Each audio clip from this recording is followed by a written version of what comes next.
vectors. So there is an algebraic form for the dot product. So we've already looked at the geometric form. We know that A dot B is equal to the magnitude of A times the magnitude of B times cos of theta.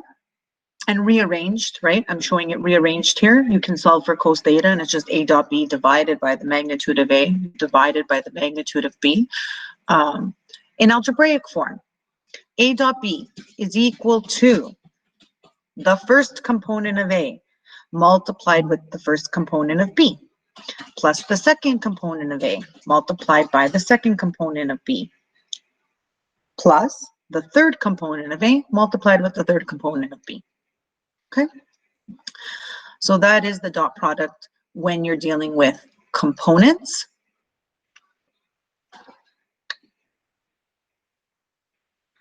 Keep in mind, another way to use this formula is we know that A dot B is equal to magnitude of A times magnitude of B times cos of theta. So we can also say that the cos of theta is equal to the dot product as we see above, and then divided by magnitude of A, magnitude of B. So basically this form is just substituting in the algebraic together with the geometric. So instead of having A dot B, you're subbing in the geometric form. That's all there is there. Okay? So using both together essentially. Okay, if you want to see the proof on how we got the algebraic form, it's on page 379 in your textbook. It's a very simple proof. I always encourage you guys to go and look at the proofs. It's just using the cosine law. Okay, so you can go take a look at that. All right, so let's put it into practice. Let's do it. So it says, example 1, calculate the dot product. So we just saw, it's very simple.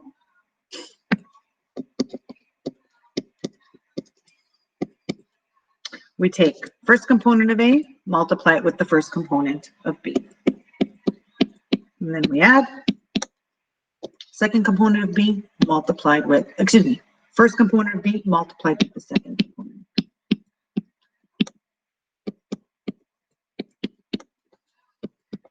Very simple. And that's U dot B. Okay, another example, M dot N. Now we've got 3 components. What do you guys think is going to happen? Well, it's the same. That's it. So now it's 3 multiplied by -2 plus -2 multiplied by 5 plus -5 multiplied by -7. Multiply A with A, B with B, C with C, and it's the sum of the results. So 6 minus 10 plus 35 is, oh, excuse me, 19, not 29.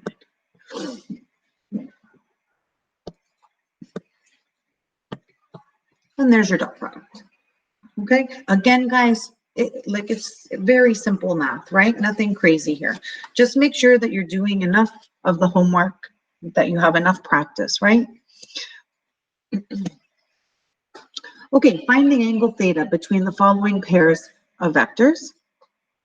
So now they don't want to know the dot product. We want to know what the angle between the 2 vectors are, but we have components.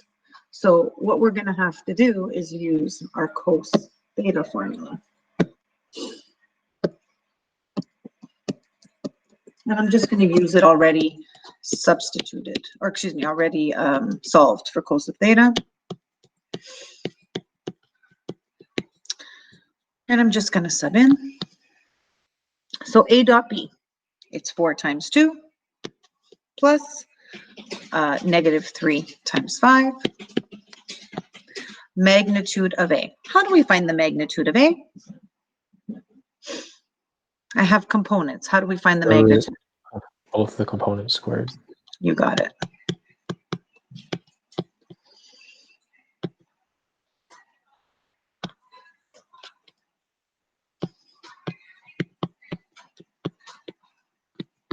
Good. And so now I have -7 over, what does this clean up to be? I see I have a root 29 there. And I've got a root 25. So root 5 root 29. Now, you want to find theta. There's no way to find this exactly. So you're going to use your calculator.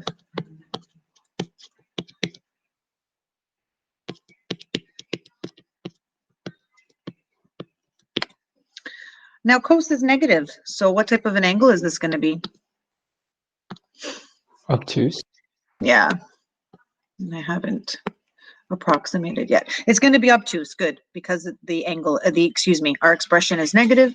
We know that we're going to have an obtuse angle. And what does it come out to be, please? 105. Good. Approximately 105. To one decimal place, 105.1.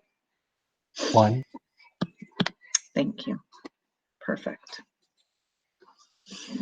Okay, and now we're going to do the same thing, guys, but here we have 3 components, so no big deal.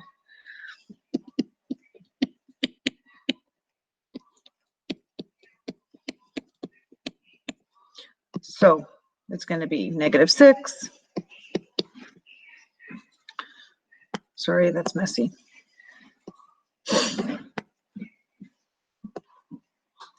I'm writing with a stylus right on my laptop, so that's why it's kind of messy, guys. I apologize. I mean, Smartboard is messy enough, and now this is even worse. Okay.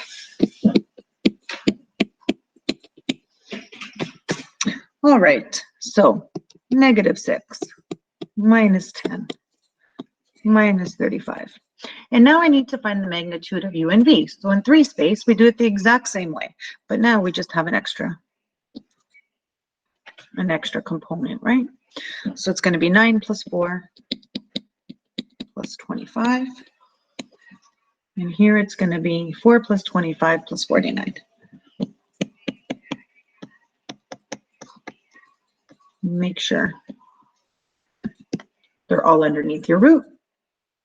And so I have -6 minus 10 minus 35, -51 over square root of 38, and 29 plus 49.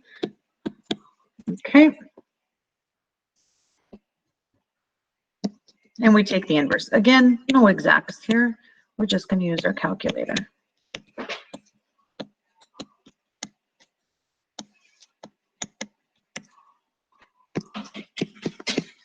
And again, is this going to be acute or obtuse? Obtuse. Yeah, obtuse. Cos is negative. And what does it come out to be, guys? 159.52. Perfect. Thank you. Excellent. And there's your angle theta. Are there any questions so far?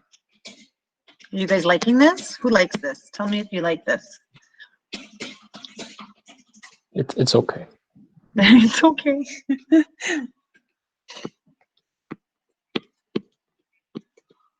Okay.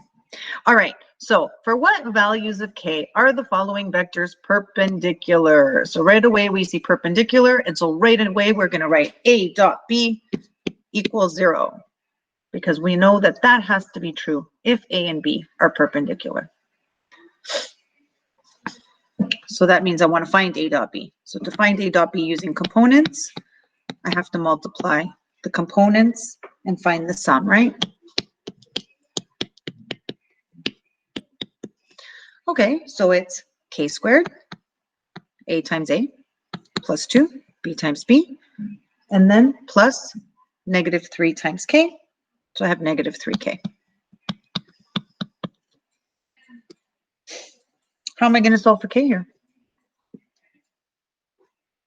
I have a Factor. quadratic expression. Sorry? Factor. Yep. I have a trinomial. Is it factorable? If it's not factorable, you use the quadratic formula. Is it factorable? Yes. Yeah, it is. And our factors are k minus 2, k minus 1. And so we can see that there are 2 values of k. K could equal 2 or it could equal 1.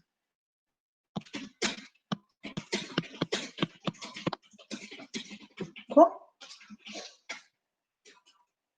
Any questions?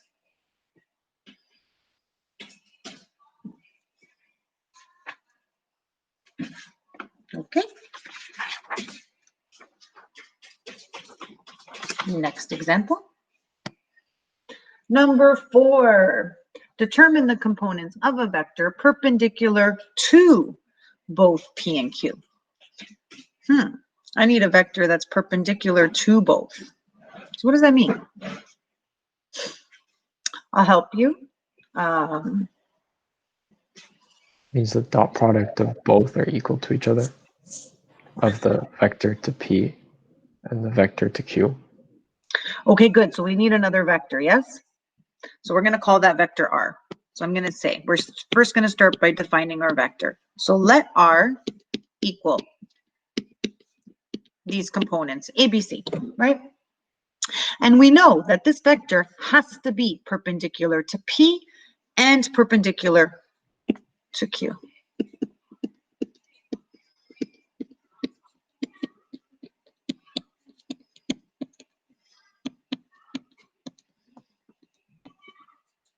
Okay, what do I do next? I have this vector R. It has to be perpendicular to P and to Q. So what can I say? What do I know is true? The dot Then, product yep, of R dot P plus Q careful. is like bracket or absolute value bars.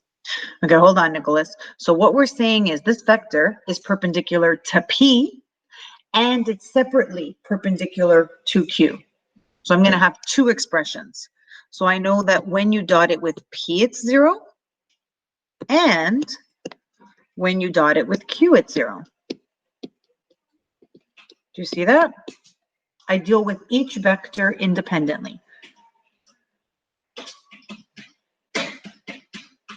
Now we know that vector R has the components A, B, C. So to find the dot product of R dot P, I'm going to use the components. And I know the components of P. And I'm going to come up with an expression. A plus 2B minus C equals 0. Again, it's A with A, B with B, C with C. Okay, for components, right? And then you take the sum. Separately, over here, I do the same thing with Q.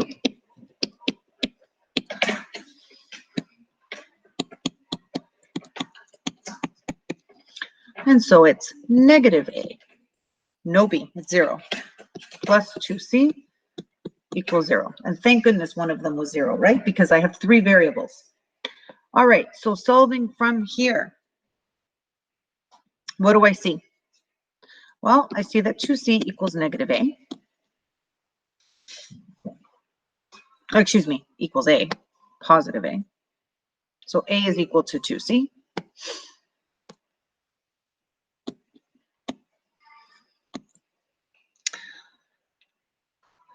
And now I can take this 2C equals A and I can sub it into my other equation and solve for a variable, correct?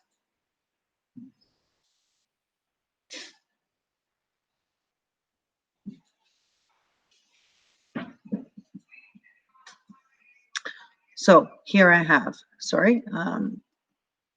from here, I'll just write it again.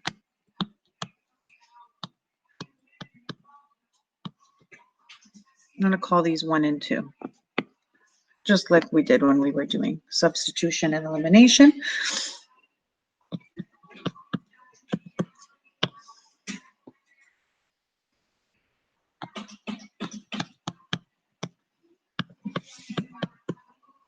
And we see that 2B is equal to negative C, or B is equal to negative a half C. So what do I have here?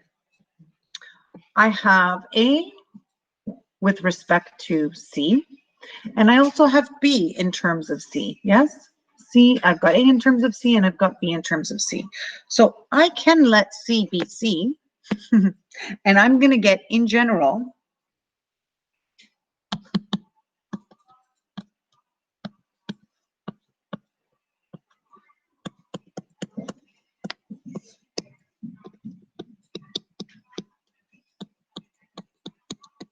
And I have now found all the possible vectors that are perpendicular to both P and to Q. Now this question just asked for a particular one. And so if I want just a particular one, all I have to do is just pick any value for C that I want and solve. So this defines all possible perpendicular vectors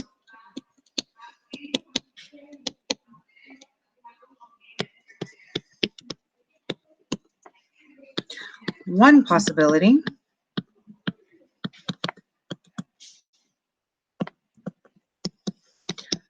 and I'm just going to make C equal 2 so I can get rid of that fraction.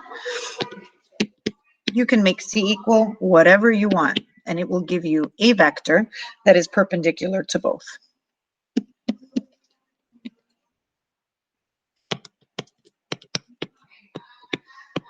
And I'm just subbing in to get these values, right?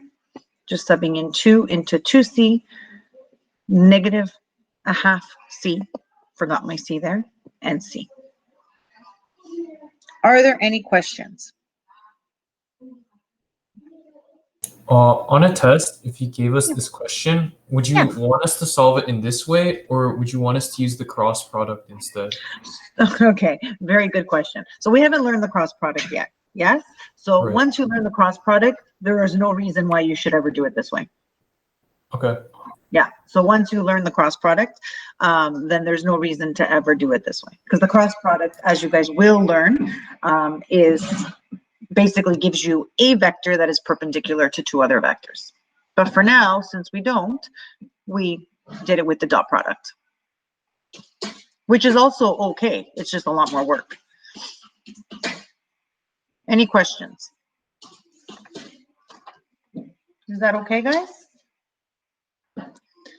Okay, so this is your homework for this section. So you guys try to keep up, guys. You do have a test tomorrow for chapter 6. How's everyone feeling about that?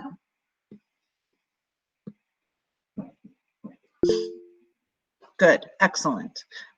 Nervous. Really, Brian? You feel nervous? Why? Tell me why. Is it just because it's such a new, like you've never done anything like this?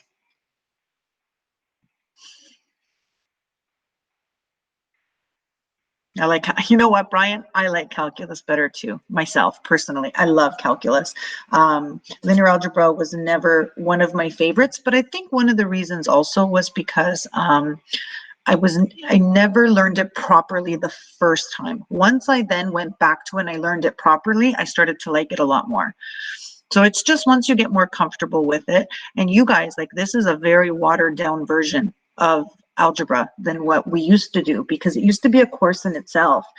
And so we got a lot more involved. But we're going to give you a good basis for what you need. A lot of you guys don't even need vectors unless you're getting into math, like you're doing a math degree. What else might need it? Where else would you might need vectors? Perhaps computer science, I'm not sure. For sure physics. So in the sciences, if you're doing physics, but otherwise, most of you will use calculus before you use vectors. Some of you won't even need calculus. Most programs, though, in university do require first year calc. You guys are going to be okay. Don't worry. Chapter 6 is an intro, so it's not too bad. I know that the questions can be confusing. Just try and remember it's important to use the properties that you know. So you always have to go back to the properties. And you guys do have an advantage in that you have open notebook. You have your notebooks there. So you can go back and look at them, right? And look at all the properties that you've learned and see, you know, how you can figure it out. Just like we did here in this last example. You know, really, a question like this, you should use the cross product to solve it. But that wasn't available to us. It's not available to us now. So how else can I get my result without using the cross product? And so that's what we did here. And because it's very easy math, it's not hard math. Many times there are alternate ways, right, to solve a problem.